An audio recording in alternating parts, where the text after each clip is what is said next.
ಆದರೆ ನಾವು ಮಾತ್ರ KRS ಪಕ್ಷ ಮಾತ್ರ ರೈತರಿಗೆ ಮೋಸ ಆಗೋದಕ್ಕೆ, ನಷ್ಟ ಆಗೋದಕ್ಕೆ ಬಿಡೋದಿಲ್ಲ. ಇವತ್ತು ನಾವು ಇಲ್ಲಿ ಬೆಂಗಳೂರಲ್ಲಿರುವಂತಹ ಕೃಷಿ ಕಮಿಷನರ್ ಆಫೀಸ್ಗೆ ಬಂದಿದ್ದೀವಿ. ಇಲ್ಲಿ ಬಂದು ಅವರಿಗೆ ಎಚ್ಚರಿಕೆಯ ಪತ್ರವನ್ನು ಕೊಟ್ಟು ಹೋಗ್ತಾ ಇದ್ದೀವಿ. ಅವರಿಗೆ ಒಂದೇ ವಾರ ಸಮಯ ಇರೋದು, ಒಂದೇ ವಾರ ಇನ್ನು ಸಮಯ ಕೊಡ್ತಾ ಇರೋದು ಅವರಿಗೆ. ಒಂದೇ ವಾರದಲ್ಲಿ ಅವರು ಈ ರಸಗೊಬ್ಬರಗಳನ್ನು MRP ಒಳಗಡೆ ಮಾರೋ ಥರ ಎಲ್ಲರಿಗೂ ಸೂಚನೆ ಕೊಟ್ಟು ಅದು ಆಗೋ ಥರ ನೋಡ್ಕೋಬೇಕು. ಎರಡನೇದು, ಈ ಲಿಂಕ್ ಪ್ರಾಡಕ್ಟ್ ಅಂತ ಏನಿದೆ, ಈ ಲಿಂಕ್ ಪ್ರಾಡಕ್ಟ್ನ ಸಂಪೂರ್ಣವಾಗಿ ಅವರು ಕೊಡದೇ ಇರೋಂಗೆ ಮಾಡಬೇಕು. ಇದು ಎರಡೂ ಕಾನೂನು ಬಾಹಿರ ಕೆಲಸಗಳನ್ನು ಅವರು ನಿಲ್ಲಿಸಿದ್ರೆ ಒಳ್ಳೆಯದು. ನಿಲ್ಲಿಸಿಲ್ವಾ, KRS ಪಕ್ಷನೇ ಅವ್ರ ಕೆಲಸ ಏನು ಮಾಡಬೇಕಿದೆ ಅದನ್ನು ನಾವೇ ಕೈಗೆ ತಗೊಂಡು ಈ ಯೂರಿಯಾ ಮತ್ತು DAP ಸಪ್ಲೈ ಮಾಡುವಂತಹ ಈ ಕಂಪ್ನಿಗಳು ಯಾರಿದ್ದಾವೆ, ಕೆಮಿಕಲ್ ಕಂಪ್ನಿಗಳು, MCF, ಇಫ್ಕೋನೋ, ಕ್ರಿಪ್ಕೋನೋ, ಸ್ಪಿಕ್ಕೋ, ಯಾವ್ಯಾವುದೋ ಕಂಪ್ನಿಗಳಿದಾವಲ್ಲ, ಅವರ ಕಂಪ್ನಿಗಳ ಆಫೀಸ್ಗೆ ನುಗ್ತೀವಿ ನಾವು. ಮುಂದಿನ ವಾರ ಸೋಮವಾರದಿಂದ ಅವರ ಆಫೀಸ್ಗೆ ನುಗ್ಗಿಬಿಟ್ಟು, ನೀವು ಈ ಥರ ರೈತರಿಗೆ ನೀವು ಯಾಕೆ ನಷ್ಟ ಉಂಟು ಮಾಡ್ತಾ ಇದ್ದೀರಾ, ಸರ್ಕಾರದಿಂದ ನಿಮಗೆ ಸಬ್ಸಿಡಿ ದುಡ್ಡು ಬರುತ್ತೆ, ಎಲ್ಲದೂ ಬರುತ್ತೆ, ಎಲ್ಲದೂ ವ್ಯವಸ್ಥೆ ಮಾಡಿಕೊಟ್ಟಿದ್ದಾರೆ, ರೈತರಿಗೆ ಯಾಕೆ ನೀವು ನಷ್ಟ ಮಾಡಿ ಕಾನೂನು ಬಾಹಿರವಾಗಿ ನೀವು ನಿಮ್ಮ ಬಿಸ್ನೆಸ್ನ ನಡೆಸ್ತಾ ಇದ್ದೀರಾ ಅನ್ನೋವಂಥದ್ದನ್ನ ಪ್ರಶ್ನೆಯನ್ನ ಅಲ್ಲಿನ MDಗೆ, CEO ಗೆ ಮತ್ತೆ ಇನ್ನಿತರ ಯಾರೇ ಇದ್ರು ಅಲ್ಲಿನ ಮುಖ್ಯಸ್ಥರಿದ್ರೆ ಅವ್ರಿಗೆ ಲೈವಲ್ಲೇ ಹೋಗ್ಬಿಟ್ಟು ನಾವು ಮಾತಾಡ್ತೀವಿ. ನಮ್ಮ ಕೃಷಿ ಇಲಾಖೆಯ ಅಧ್ಯಕ್ಷತೆಯಿಂದ ರೈತರು ನರಳೋದನ್ನ ನಾವು ನೋಡೋದಕ್ಕೆ ಸಾಧ್ಯ ಇಲ್ಲ.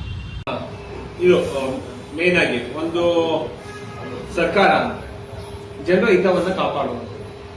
ಆದ್ರೆ ಇಲ್ಲಿ ನೀನು ಅಧಿಕಾರಿಗಳಿರ್ಬೋದು ಅಥವಾ ಇಡೀ ರಾಜಕೀಯ ವ್ಯವಸ್ಥೆ ತಮ್ಮ ಅಸಹಾಯಕತೆಯನ್ನು ಹೇಗೆ ತೋಡ್ಕೊಡ್ತಿದ್ದಾರೆ ಅಂತಂದ್ರೆ ಅವಾಗಲೇ ಹೇಳಿದ್ವಲ್ಲ, ಇವರು ತಮ್ಮ ಮೇಲಿನ ಹೊಣೆಗಾರಿಕೆಯಿಂದ ಮೇಲೆ ಇನ್ನೊಬ್ಬರ ಮೇಲೆ ಒತ್ತಾಕುವಂಥದ್ದು, ಅವ್ರು ಇವ್ರ ಮೇಲೆ ಹೇಳುವಂಥದ್ದು, ಇದು ನೆಟ್ಕೊಂಡು ಬರ್ತಾ ಇರುವಂಥದ್ದು. ಹೀಗಾಗಿ ಎರಡೂ ಕಡೆ ನಾವು ಕ್ವಶನ್ ಮಾಡಿದಾಗ ಇಲ್ಲ ನಾವ್ ಹೇಳ್ತೀವಿ ಅಂತ ಅಂದಾಗ ಇಲ್ಲ ಅವ್ರು ಸ್ಪಂದಿಸ್ತಾ ಇಲ್ಲ ಅಂತ ಅಂದ್ಬಿಟ್ಟು ಜಾರ್ ಕೊಡುವಂಥದ್ದು. ಇದು ಜಾರ್ ಕೊಡುವಂತ ಉತ್ತರ, ಇದು ಇನ್ನೇನು ಅಲ್ಲ. ಇವರು ಅಂತವ್ರ ಮೇಲೆ ಯಾಕೆ ಕಠಿಣ ಕ್ರಮವನ್ನು ತೆಗೆದುಕೊಳ್ತಾ ಇಲ್ಲ? ಕಾನೂನಲ್ಲಿ ಅವಕಾಶಗಳಿದಾವಲ್ಲ, ಕಾನೂನು ಕ್ರಮ ಯಾಕೆ ತೆಗೆದುಕೊಳ್ತಾ ಇಲ್ಲ? ಈಗ ಕೇಂದ್ರ ಸರ್ಕಾರಕ್ಕೆ ಕೇವಲ ಪತ್ರ ಬರೆಯುವಂತದ್ದಲ್ಲ, ಇಲ್ಲಿ ಆ ಕಂಪನಿಗಳ ಮೇಲೆ, ಆ ಏಜೆನ್ಸಿಗಳ ಮೇಲೆ ಕಾನೂನು ಕ್ರಮ ಏನೇನು ತೆಗೆದುಕೊಂಡಿದ್ದಾರೆ, ಏನ್ ಮಾಡಿದ್ದಾರೆ, ಇದು ನಮ್ಮಲ್ಲಿರುವಂತ ಪ್ರಶ್ನೆ. ಯಾರು ಸಹ ಬಹುತೇಕವಾಗಿ ರಸಗೊಬ್ಬರಗಳನ್ನ ಈ ಬೆಲೆಗಳಿಗೆ MRP ಬೆಲೆಗೆ ಮಾರ್ತಾ ಇಲ್ಲ. MRP ಬೆಲೆಗಿಂತ ಹೆಚ್ಚಿಗೆ ಮಾರುವುದು ಕಾನೂನು ಬಾಹಿರ, ಅಕ್ರಮ. ಅದು ಅಕ್ರಮ ಅಲ್ಲ, ಅವ್ರು ಮಾಡಬಹುದು ಅನ್ನೋದಿದ್ರೆ ಅವರು ಸಣ್ಣಪ್ಪ ಮುಂದಲ್ಲವರು ಅಪರ ನಿರ್ದೇಶಕರು ಅವ್ರು ಹೇಳ್ತಾರೆ. ಆದರೆ ಅದು ಅಕ್ರಮ ಅಲ್ಲ ಅಂತ ನಮಗೆ ಗೊತ್ತಾಗಿದೆ. ಆ ನಿಟ್ಟಿನಲ್ಲಿ ರಾಜ್ಯದ ರೈತರು ಇವತ್ತು ಬೆಳೆ ಬೆಳೆಯುವಂತಹ ಸಂದರ್ಭದಲ್ಲಿ ವಿನಾಕಾರಣ ಹೆಚ್ಚು ಬೆಲೆಯನ್ನ ಕೊಟ್ಟು ರಸಗೊಬ್ಬರವನ್ನ ತಂದು ಬೆಳೆ ಬೆಳೆಯುತ್ತಿರುವಂತಹ ಕಾರಣಕ್ಕಾಗಿ ಅವರಿಗೆ ಸಿಗಬೇಕಾದಷ್ಟು ಲಾಭ ಸಿಗ್ತಾ ಇಲ್ಲ, ಅದ್ರ ಬದಲು ಹೆಚ್ಚಿಗೆ ನಷ್ಟ ಆಗ್ತಾ ಇದೆ. ಈಗ ಬೆಂಬಲ ಬೆಲೆ ಘೋಷಣೆ ಮಾಡುವಾಗಲೂ ಸಹ 1 ಎಕರೆಗೆ ಏನೆಲ್ಲ ಖರ್ಚು ಬೀಳುತ್ತೆ ಅನ್ನೋದನ್ನ ಲೆಕ್ಕ ಹಾಕೊಂಡು ಸರ್ಕಾರ ಬೆಂಬಲ ಬೆಲೆಯನ್ನು ನಿಗದಿ ಮಾಡುತ್ತೆ. ಅವರು ಲೆಕ್ಕ ಹಾಕುವಾಗಲೂ ಇಷ್ಟು ಎಕರೆಗೆ 1 ಎಕರೆಗೆ 1 ಮೂಟೆ ಯೂರಿಯಾ, 1 ಮೂಟೆ DAP, 1 ಮೂಟೆ ಕಾಂಪ್ಲೆಕ್ಸ್ ಬೇಕಾಗುತ್ತೆ ಅಂದ್ರೆ MRP ಬೆಲೆ ಏನಿದೆಯೋ ಅದನ್ನೇ ನಿಗದಿ ಮಾಡಿ ಲೆಕ್ಕ ಹಾಕ್ತಾರೆ ಹೊರತು ರೈತರು ಅದಕ್ಕಿಂತ 20%, 30%, 40% ಜಾಸ್ತಿ ಕೊಟ್ಟು ತೆಗೆದುಕೊಂಡಿರೋದನ್ನ ಲೆಕ್ಕ ಹಾಕೋದಿಲ್ಲ. ಹೀಗಾಗಿ ಎಲ್ಲಾ ಕಡೆಯೂ ರೈತರಿಗೆ ಶೋಷಣೆ ಆಗ್ತಾ ಇದೆ. ಮತ್ತೆ ಖಾಸಗಿ ಮಾರಾಟಗಾರರ ಮೇಲೆ ಸರ್ಕಾರಕ್ಕೆ ಯಾವುದೇ ರೀತಿಯ ನಿಯಂತ್ರಣ ಇಲ್ಲ. ಪ್ರತಿ ತಾಲೂಕಿನಲ್ಲೂ ಕೃಷಿ ಇಲಾಖೆಯಲ್ಲಿ ಅಸಿಸ್ಟೆಂಟ್ ಡೈರೆಕ್ಟರ್ ಅಂತ ಇರ್ತಾರೆ. ಅವರ ಪ್ರತಿ ಜಿಲ್ಲೆಯಲ್ಲೂ ಜಾಯಿಂಟ್ ಡೈರೆಕ್ಟರ್ ಅಂತ ಇರ್ತಾರೆ. ಆದರೆ ಇವರು ಯಾರೂ ಅಲ್ಲಿ ಸ್ಥಳೀಯವಾಗಿ ರಸಗೊಬ್ಬರ ಅಂಗಡಿಗಳಿಗೆ ಭೇಟಿ ಕೊಟ್ಟು ಅವ್ರು MRP ಬೆಲೆಗೆ ಮಾರ್ತಾ ಇದ್ದಾರೋ ಇಲ್ವೋ ಅನ್ನೋದನ್ನ ಖಾತ್ರಿ ಮಾಡ್ಕೊಳ್ತಾ ಇಲ್ಲ. ಹಾಗಾಗಿಯೇ ರೈತರು ಏನಾದ್ರೂ ಹೋಗಿ ಯಾಕಪ್ಪ ಇದು MRP ಬೆಲೆಗಿಂತ ಜಾಸ್ತಿ ಕೇಳ್ತಾ ಇದೀಯಾ ದುಡ್ಡು, ನಮ್ಗಿದು ಸುಲಿಗೆ ಅಲ್ವಾ ಅಂತ ಕೇಳಿದ್ರೆ ರಸಗೊಬ್ಬರ ಮಾರಾಟಗಾರರು ಧಮಕಿ ಹಾಕುವಂತಹ, ಇಷ್ಟ ಇದ್ರೆ ತಗೋ, ಕಷ್ಟ ಆದ್ರೆ ಬಿಡು ಅಂತ ಹೇಳುವಂತಹ, ಮತ್ತೆ ಅವ್ರಿಗೆ ಗೊಬ್ಬರನೇ ಕೊಡದಿರುವಂತಹ ಪ್ರಸಂಗಗಳು ಸಹ ಹಲವಾರು ಕಡೆಗಳಲ್ಲಿ ನಡೀತಾ ಇದೆ. ಹಾಗಾಗಿ ಸಾವಿರಾರು ರೂಪಾಯಿ ಖರ್ಚು ಮಾಡಿ ತನ್ನ ಜೀವನೋಪಾಯಕ್ಕಾಗಿ ಬೆಳೆ ಬೆಳೆಯಲೇಬೇಕಾದಂತಹ ಸ್ಥಿತಿಯಲ್ಲಿರುವಂತಹ ರೈತ ಅನಿವಾರ್ಯವಾಗಿ ದುಸ್ಥಿತಿಯಲ್ಲಿ MRP ಬೆಲೆಗಿಂತ ಹೆಚ್ಚಿಗೆ ಮಾರಾಟಗಾರರು ಕೊಡೋದನ್ನ ಏನ್ ಕೇಳ್ತಾರೋ ಅಷ್ಟನ್ನ ಕೊಟ್ಟು ರಸಗೊಬ್ಬರವನ್ನ ತೆಗೆದುಕೊಂಡು ಬಂದು ತಮ್ಮ ಬೆಳೆಗಳಿಗೆ ಹಾಕ್ತಾ ಇದ್ದಾರೆ. ಇದಕ್ಕೆ ಬಹಳ ದೊಡ್ಡ ಕಾರಣ ಅಂದ್ರೆ ಸರ್ಕಾರಿ ಅಧಿಕಾರಿಗಳ ನಿಷ್ಕ್ರಿಯತೆ, ಅದಕ್ಷತೆ, ಅಥವಾ ಅವರು ಸಹ ಮಾಮೂಲು ತೆಗೆದುಕೊಂಡು ಈ ಅಕ್ರಮ ಆಗೋದಿಕ್ಕೆ ಬಿಟ್ಟಿರುವಂತದ್ದು ಒಂದು ಕಾರಣ. ಎರಡನೇದು, ರಸಗೊಬ್ಬರ ಉತ್ಪಾದಕ ಕಂಪನಿಗಳು, ಅದು ಸ್ಪಿಕ್ ಇರಬಹುದು, ಇಫ್ಕೋ ಇರಬಹುದು, ಅವರು ಸಹ ಡೀಲರ್ಗಳಿಗೆ ಕೊಡಬೇಕಾದಂತ ದರ ಕೊಡದೆ ಅದಕ್ಕಿಂತ ಹೆಚ್ಚಿಗೆ ಕೊಟ್ಟುಕೊಂಡು ತಗೊಂಡು ಅವ್ರಿಗೂ ಮೋಸ ಮಾಡ್ತಾ ಇದ್ದಾರೆ ಅಂತ ಹೇಳ್ತಾ ಇದ್ದಾರೆ.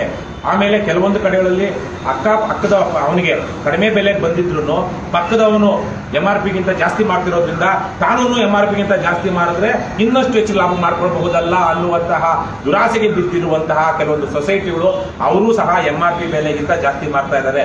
ಒಟ್ಟಾರೆಯಾಗಿ ಅಂತಿಮವಾಗಿ ಇದರ ನೇರ ಹೊರೆ ಮತ್ತು ಕಷ್ಟ ರೈತರಿಗೇನೆ. ಹಾಗಾಗಿ ರೈತರ ಜೊತೆಗೆ ನಿಲ್ಲಬೇಕಾದಂತಹ ಕೃಷಿ ಇಲಾಖೆ ಇವಾಗ ಈ ತರಹದ ನಿಷ್ಕ್ರಿಯವಾಗಿ ಅದಕ್ಷತೆಯಿಂದ ಅಥವಾ ಭ್ರಷ್ಟಾಚಾರದಲ್ಲೋ ಅಕ್ರಮದಲ್ಲೋ ಮುಳುಗಿದ್ರೆ ಕೊನೆಗೆ ಕರ್ನಾಟಕ ರಾಷ್ಟ್ರ ಸಮಿತಿ ಪಕ್ಷ ಈ ವಿಚಾರವಾಗಿ ಏನಾದರೂ ಹೋರಾಟ ಮಾಡಿದಾಗ ಆಗ ಅಂತಿಮವಾಗಿ ಕೃಷಿ ಇಲಾಖೆ ಮೇಲೆ ಬಹಳ ದೊಡ್ಡ ಒತ್ತಡ ಬೀಳುತ್ತೆ.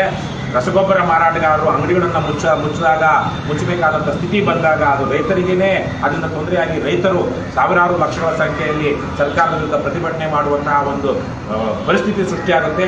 ಹಾಗಾಗಿ ಪರಿಸ್ಥಿತಿ ಕೈಮೀರೋದಕ್ಕೆ ಮೊದಲು ನೀವು ಎಲ್ಲಾ ರೀತಿಯ ಅಕ್ರಮಗಳನ್ನು ನಿಲ್ಲಿಸಬೇಕು. ರಾಜ್ಯದಲ್ಲಿ ಸಾರಾಸಗಟಾಗಿ ನಡೆಯುತ್ತಿರುವ ರಸಗೊಬ್ಬರ ಪೂರೈಕೆ ಅಕ್ರಮಗಳಲ್ಲಿ ಅಧಿಕಾರಿಗಳು, ಡೀಲರ್ಗಳು, ಮಾರಾಟಗಾರರು, ಉತ್ಪಾದಕ ಕಂಪನಿಗಳು ಎಲ್ಲರೂ ಭಾಗಿಯಾಯಿತು. ಈ ವಿಚಾರವಾಗಿ ಸಮಗ್ರವಾದ ಒಂದು ತನಿಖೆ ಅಗತ್ಯ ಇಲ್ಲ, ಎಲ್ಲ ಕಣ್ಮುಂದೆ ಇರುವಂಥದ್ದು.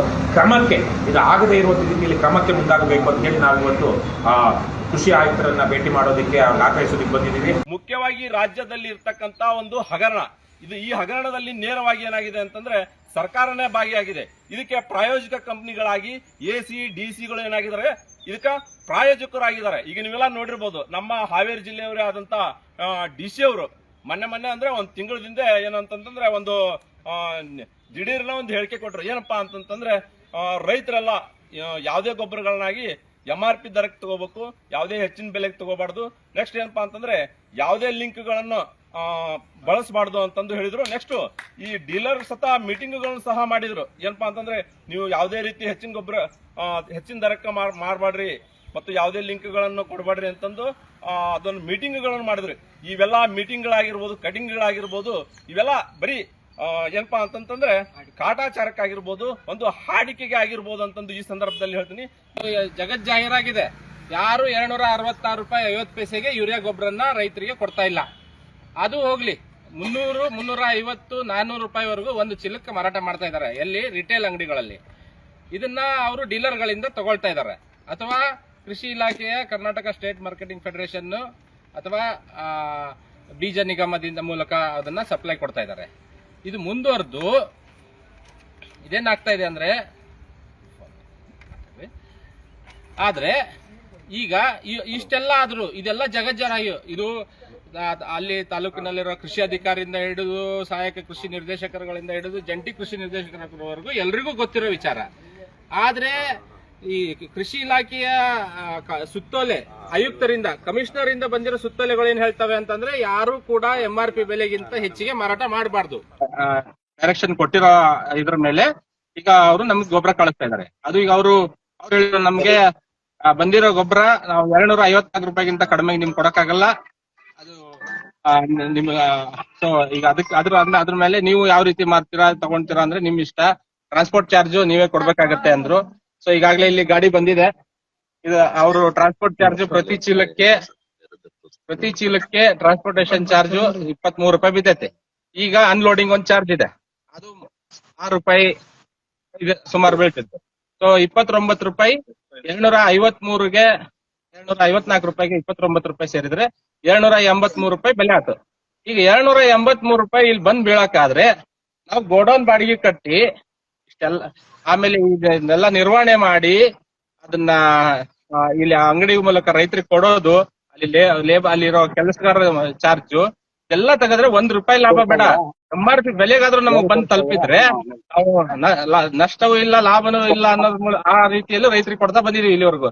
ಈ ಸರಿ 283 ರೂಪಾಯಿ ಕೊಟ್ರೆ ಯಾವ ರೀತಿಯಾಗಿ ರೈತರಿಗೆ ಮಾರಾಟ ಮಾಡಬೇಕು? ಇದನ್ನ 276 ಪ್ಲಸ್ 282 ರೂಪಾಯಿ, 282 ರೂಪಾಯಿ ನಮಗ್ ಬಂದ್ರೆ ನಾವ್ ಅದನ್ನ ಎಷ್ಟಕ್ಕೆ ಮಾರ್ಬೇಕು? 266 ರೂಪಾಯಿಗೆ ಮಾರಬಾರ್ದು ಅಂತ ಇದೆ. ಮಾರಿದ್ರೆ ನಮ್ಗೆ ನಮ್ಮ ಲೈಸೆನ್ಸ್ ಕ್ಯಾನ್ಸಲ್ ಆಗ್ಬೋದು, ಅಥವಾ ನಮ್ಗೆ ಫೈನ್ಗಳು ಹಾಕ್ಬೋದು, ಎಲ್ಲದೂ ಹಾಕ್ಬೋದು. ನಾವು 266 ರೂಪಾಯಿ ಮೇಲೆ ಮಾರ್ಬೇಕಾ, ಅಥವಾ ಮಾರದೇನೆ ರಸಗೊಬ್ಬರನ ಗೋಡೌನ್ ಅಲ್ಲಿ ಸ್ಟಾಕ್ ಮಾಡಿ ಇಟ್ಕೋಬೇಕಾ? ಇದು ನಮ್ಮ ಪ್ರಶ್ನೆ ಇವಾಗ. ಇದು ನಿಮ್ಗೆ ನೇರವಾಗಿ ಲೈವ್ ಅಲ್ಲಿ ಏನು ವ್ಯವಸ್ಥೆ ನಡೀತಾ ಇದೆ ಅನ್ನೋದನ್ನ ನಿಮ್ಗೆ ತೋರಿಸ್ತಾ ಇದೀವಿ. ಇಲ್ಲಿ ನೀವು ಗಮನಿಸಬೇಕಾಗಿರುವ ಅಂಶ ಏನಂದ್ರೆ, ಇವತ್ತು ನಾವೀಗ ಕೃಷಿ ಕಮಿಷನರ್ ಆಫೀಸ್ ಎದುರುಗಳಲ್ಲಿ ನಿಂತ್ಕೊಂಡು ಮಾತಾಡ್ತಾ ಇರುವಂತದ್ದು. ಇದು ಕೃಷಿ ಕಮಿಷನರ್ ಆಫೀಸ್ ಎದುರುಗಳಲ್ಲಿ ನಿಂತ್ಕೊಂಡು ಮಾತಾಡ್ತಾ ಇರುವಂತದ್ದು. ಇಲ್ಲಿ ಕಮಿಷನರ್ ಇದಾರೆ, ಹೊಸದಾಗಿ ಬಂದಿದ್ದಾರೆ, 2 ದಿನ ಆಯ್ತು ಅವರು ಜಾಯ್ನ್ ಆಗಿ. 2 ದಿನ ಆದ್ರೂ ಪರವಾಗಿಲ್ಲ. ನಮ್ಗೆ ಕಮಿಷನರ್ ವಿಚಾರ ಅಲ್ಲ ಇಲ್ಲಿರೋದು, ಸರ್ಕಾರ ಅಂದ್ರೆ ಸರ್ಕಾರನ ರೆಪ್ರೆಸೆಂಟ್ ಮಾಡುವಂತವ್ರು. ಹಲವಾರು ಬಾರಿ ಅರ್ಜಿಗಳನ್ನ ಕೊಟ್ಟಿದ್ದೀವಿ, ಎಚ್ಚರಿಕೆಗಳನ್ನ ಕೊಟ್ಟಿದ್ದೀವಿ. ಆದ್ರೂ ಈ ವ್ಯವಸ್ಥೆನ ಸರಿ ಮಾಡೋ ನಿಟ್ಟಿನಲ್ಲಿ ಇವ್ರದ್ದು ಯಾವುದೇ ಕ್ರಮ ಇಲ್ಲ. ಕೇವಲ ಒಂದು ಸರ್ಕ್ಯುಲರ್ ಹೊರಡಿಸ್ತಾರೆ, ಸೂಚನೆಗಳನ್ನ ರೈಟಿಂಗ್ ಅಲ್ಲಿ ಕಳಿಸ್ತಾರೆ, ಮಾಡಬಾರದು ಅಂತ ಹೇಳ್ಬಿಟ್ಟು. ಅದನ್ನ ಜಾರಿಗೊಳಿಸೋರು ಯಾರು ಸ್ವಾಮಿ? ನಾವು ಮಾಡ್ಬೇಕಾ? ಮಾಡ್ತೀವಿ, ನಮಗ್ ಕೊಡಿ ಅಧಿಕಾರ ಇಲ್ದೇ ನಾವು ಈಗಾಗ್ಲೇ ಮಾಡ್ತಾ ಇದೀವಿ. ನೀವ್ ಯಾಕಿದ್ದೀರಾ ಮತ್ತೆ ಸಂಬಳ ಯಾಕೆ ತಗೊಳ್ತಾ ಇದ್ದೀರಾ? ರಾಜೀನಾಮೆ ಕೊಟ್ಟು ಮನೆಗೆ ಹೋಗಿ. ರೈತರು ನಿಮ್ಗೆ ಕಾಪಾಡಕ್ ಸಾಧ್ಯ ಇಲ್ಲ ಅಂದ್ರೆ ರಾಜೀನಾಮೆ ಕೊಟ್ಟು ಮನೆಗೆ ಹೋಗಿ. ಈಗ ನಾವು 282 ರೂಪಾಯಿ ಬಂದಿದೆ ನಮ್ಗೆ. ಏನ್ ಮಾಡ್ಬೇಕು ಅಂತ ಕೃಷಿ ಅಧಿಕಾರಿಗಳು ಹೇಳ್ಬೇಕು. ಈಗ ನಾವು ಕಮಿಷನರ್ ಆಫೀಸ್ ಹತ್ರ ಇದೀವಿ. ಡಿಡಿ ಫರ್ಟಿಲೈಸರ್ ಅವ್ರಿಗೆ ನಾನು ಫೋನ್ ಮಾಡಿದ್ದೆ. ಅವರು ಫೋನ್ ಮಾಡಿ ಕಟ್ ಮಾಡಿ ಮೆಸೇಜ್ ಮಾಡಿ ಅಂತ ಹೇಳ್ತಾರೆ. ಅಷ್ಟು ಬಿಸಿ ಇದಾರೆ ಅನ್ಸದೆ. ಏನ್ ಬಿಸಿ ಇದಾರೋ ನನಗೂ ಗೊತ್ತಿಲ್ಲ. ನಾವು ರೈತರಿಗೆ ಇಲ್ಲಿ ಮೋಸ ಆಗ್ತಾ ಇದಾರೆ, ಅದ್ರ ಬಗ್ಗೆ ಯಾವುದೇ ಕ್ರಮ ಕೈಗೊಳ್ಳಲ್ಲ. ಯಾವ ವಿಚಾರಕ್ಕೆ ಬಿಸಿ ಇದಾರೆ ಅಂದ್ರೆ ನನಗೂ ಗೊತ್ತಿಲ್ಲ. ಏನ್ ಮಾಡ್ತಿದ್ದಾರೆ ಅಂತ ಹೇಳ್ಬಿಟ್ಟು ಕಂಪನಿಗಳ ಜೊತೆ ಡೀಲ್ ಮಾಡೋದ್ರಲ್ಲಿ ಇದಾರ ನನಗೂ ಗೊತ್ತಿಲ್ಲ. ಈಗ ನಾವು ಕಮಿಷನರ್ ಹತ್ರ ಹೋಗ್ತೀವಿ. ಕಮಿಷನರ್ ಇದಕ್ಕೆ ನಮ್ಗೆ ಉತ್ತರ ಕೊಡ್ಬೇಕು. ನೇರವಾಗಿ ಲೈವ್ ಅಲ್ಲಿ ನಿಮ್ಗೆ ಲಾರಿನೂ ಕಾಣಿಸ್ತಾ ಇದೆ. ನಾವು ವಿಚಾರವನ್ನು ತಿಳಿಸಿದೀವಿ. ನಮ್ಮ ಹತ್ರ ಎಲ್ಲಾ ತರ ಸಾಕ್ಷಿ ಇದೆ. ಈಗ ಇವರು ಏನ್ ಮಾಡ್ತಾರೆ ಅಂತ ಅವರೇ ಹೇಳ್ಬೇಕು. ಬನ್ನಿ, ಇಲ್ಲಿದೆ. ಅವತ್ತಿಂದ ನಾವು ಹೇಳ್ತಾ ಇದೀವಿ, ಪ್ರಿನ್ಸಿಪಲ್ ಸೆಕ್ರೆಟರಿಗೂ ಕೊಟ್ಟಿದ್ದೀವಿ. ನೀವು ಯಾಕೆ ಈ ತರ ಮಾಡ್ತಿದ್ದೀರಾ ನಮ್ಗೆ ಉತ್ತರ ಕೊಡ್ಬೇಕು. ಅವರೇ ಉತ್ತರ ಕೊಡಿ. ನೋಡಿ,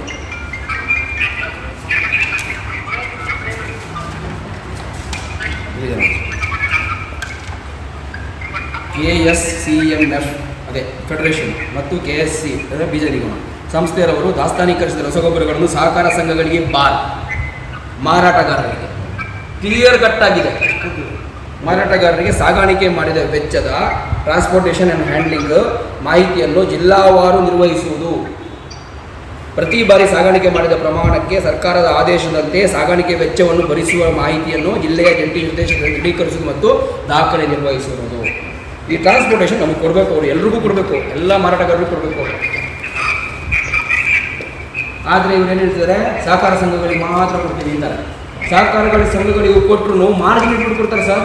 15 ರೂಪಾಯಿ ಮಾರ್ಜಿನ್ ಇಟ್ಬಿಟ್ಟು ಕೊಡ್ತಾರೆ ಫೆಡರೇಷನ್.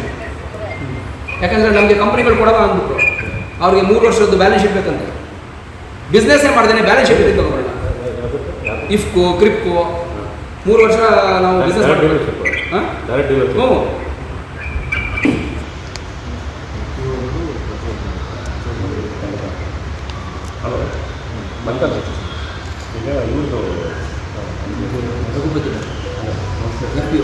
KRS ಕರ್ನಾಟಕ ರೈತ KRS ಎಷ್ಟಿರೋಲ್ಲ ಅವ್ರಿಗೆ ಬಫರ್ ಅಲೋಕೇಶನ್ ಕೊಟ್ಟಿದ್ದಾರೆ ಅಥವಾ ರೆಗ್ಯುಲರ್ ಕೊಟ್ಟಿದ್ದಾರೆ?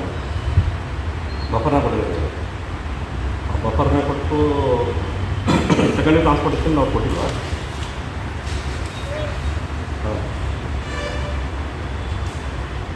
ಹಾಂ ಮತ್ತು ಇದು ಹಾಂ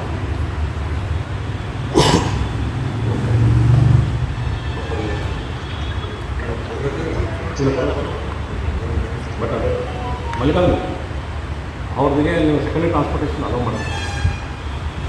ಹಾಂ ಅಲೋ ಮಾಡೋದು. ನಾನು ಈಗ ಆಲ್ರೆಡಿ ಮಾತಾಡಿದ್ದೇನೆ, ಅಲೋ ಮಾಡೋದು. ಹಾಂ ಬಿಲ್ ಮಾಡಿ ನಿಮ್ಗೆ ಸೆಲೆಕ್ಟ್ ಮಾಡಿಕೊಡ್ರಿ. ಆಯ್ತಾ? ಅದೊಂದು ಮತ್ತೆ ಕೊಟ್ಟ ಮೇಲೆ ಈಗ ನಮಗೂ ಹೇಳಿದ್ದಾರೆ ಅವರು ಏನಂದ್ರೆ, ನೀವುಗಳು ಸ್ಪೆಸಿಫಿಕ್ ಆಗಿ ನಿರ್ದಿಷ್ಟವಾಗಿ ಯಾವ ಅಂಗಡಿ ಅವರು ಈ ತರ ಮಾಡ್ತಿದ್ದಾರೆ ಅಂತ ನಮಗ್ ಕೊಡಿ, ನಾವು ಅವ್ರ ಮೇಲೆ ಆಕ್ಷನ್ ತಗೊಳ್ತೀವಿ ಅಂತ ನಮ್ಗೆ ಸ್ಪಷ್ಟವಾಗಿ ಹೇಳ್ಬಿಟ್ಟಿದ್ದಾರೆ. ಡಾಕ್ಟರ್ ಸತೀಶ್ ರಾಜ್ಯ ಕೃಷಿ ಆಯುಕ್ತರು ಅವ್ರು ಹೇಳಿದ್ದಾರೆ, ನಾವೀಗ KRS ಪಕ್ಷದವರು ಈ ಹೋರಾಟನ ಮುಂದುವರಿಸಬೇಕು. ರೈತರಿಗೆ ಏನು ಈ ಅನಾನುಕೂಲ ಆಗ್ತಾ ಇದೆ ಮತ್ತೆ ನಷ್ಟ ಆಗ್ತಾ ಇದೆ, ರಸಗೊಬ್ಬರ MRP ಬೆಲೆಗೆ ಮಾರೋದು, ಲಿಂಕ್ ಪ್ರಾಡಕ್ಟ್ ನ ಸೇಲ್ ಮಾಡೋದು, ಅದನ್ನೆಲ್ಲ ನಾವು ಇವಾಗ ನಿಲ್ಲಿಸಬೇಕು. KRS ಪಕ್ಷದ ಕಾರ್ಯಕರ್ತರು ಅದಕ್ಕೆ ರೆಡಿ ಆಗಿದ್ದಾರೆ. ಕೃಷಿ ಇಲಾಖೆ ಜೊತೆ ನಾವು ಸೇರಿ ಕೆಲಸ ಮಾಡ್ತೀವಿ. ಕೃಷಿ ಇಲಾಖೆಯವರಿಗೆ ಸಪೋರ್ಟ್ ಮಾಡ್ತೀವಿ ಅಂತ ಹೇಳಿದರೆ ನಾವು ಅದನ್ನ ಆ ಶಕ್ತಿಯನ್ನು ಉಪಯೋಗಿಸಿಕೊಂಡು ಈ ಒಂದು ರಸಗೊಬ್ಬರದ ಸಮಸ್ಯೆನ ಬಗೆಹರಿಸೋದಕ್ಕೆ ಐವರ್ಗಳು ಕಂಪನಿಗಳು ಅವ್ರಿಗೆ ಬೇಕಾದಂಗೆ ಲಾಭ ಮಾಡ್ಕೊಂಡು ಹೋಗ್ತಾರೆ. ಈವನ್ ಅಧಿಕಾರಿಗಳು ಅದರಲ್ಲಿ ಏನು ಆ ಸಮುದ್ರದಲ್ಲಿ ಭ್ರಷ್ಟಾಚಾರದ ಸಮುದ್ರದಲ್ಲಿ ಮುಳುಗಿ ಲಾಭ ಮಾಡ್ಕೊಂಡು ಹೋಗ್ತಾರೆ.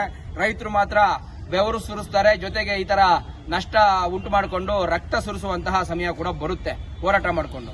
ಸೊ ಅದನ್ನ ನಾವು ತಪ್ಪಿಸಬೇಕು, ರೈತರಿಗೆ ನ್ಯಾಯ ಸಿಗಬೇಕು, ಅಧಿಕಾರಿಗಳ ಮೂಲಕ ಅದನ್ನ ಮಾಡಿಸಬೇಕು ಅಂತ ಹೇಳಿ ನಮ್ಮ KRS ಪಕ್ಷದ ಪ್ರಯತ್ನ. ಈಗ ಅದನ್ನ ಮಾಡಿದೀವಿ ಒಂದು ಹಂತಕ್ಕೆ. ಈಗ ಮುಂದಿನ ದಿನಗಳಲ್ಲಿ ಅವ್ರು ಹೇಳಿದ್ದಾರೆ ಸ್ಪಷ್ಟವಾಗಿ, ನಾವು ಡೀಲರ್ಗಳು ಮುಂದಕ್ಕೆ ಯಾರೇ ಡೀಲರ್ಗಳು ಈ ತರ ಏನು ರಸಗೊಬ್ಬರಗಳನ್ನ ಜಾಸ್ತಿ ಮಾರೋದಿದ್ರೆ ಅಲ್ಲಿ ಹೋಗ್ಬಿಟ್ಟು ಲೈವ್ ಮಾಡ್ತೀವಿ. ಹೆಲ್ಪ್ ಲೈನ್ ಮೂಲಕ ನಮಗೆ ರೈತರು ನಮಗೆ ಏನು ಮಾಹಿತಿಗಳನ್ನ ಕೊಡಬೇಕು. ಫೋನ್ ಮಾಡಿ ಕೊಡ್ರೆ ನಿಮ್ಮ ಹೆಸರು ಎಲ್ಲೂ ಬರಲ್ಲ. ನಾವು ಅದನ್ನ ಅಲ್ಲಿಯ ಯಾವ ಡೀಲರ್ ಇದ್ದಾನೆ ಅಲ್ಲೇ ಹೋಗ್ಬಿಟ್ಟು ಲೈವ್ ಮಾಡಿ ಅವನ ಹಿಡಿದು ಹಾಕಿ ಅವನ ಮೇಲೆ ಕಂಪ್ಲೇಂಟ್ ಆಗೋಂಗ್ ಮಾಡಿ ಅವನು ಕ್ಯಾನ್ಸಲ್ ಮಾಡಿಸ್ತೀವಿ. ಸೊ ನೀವು ದಯವಿಟ್ಟು ಹೆಚ್ಚಿನ ಸಂಖ್ಯೆಯಲ್ಲಿ ಈ ರೈತರು ಈ ಒಂದು ಅವಕಾಶನ ಬಳಸಬೇಕು. ನಿಮ್ಮ ನಷ್ಟವನ್ನ, ನಿಮ್ಮ ಅನಾನುಕೂಲವನ್ನ ನೀವೇ ಸರಿ ಮಾಡ್ಕೋಬೇಕು. ನಿಮಗಾಗ್ತಿರುವಂತಹ ಅನ್ಯಾಯವನ್ನ ನೀವೇ ಸರಿ ಮಾಡ್ಕೊಳ್ಳೋಕೆ ನಾವು ನಿಮ್ ಜೊತೆ ಬೆಂಬಲವಾಗಿ ನಿಂತಿದ್ದೀವಿ.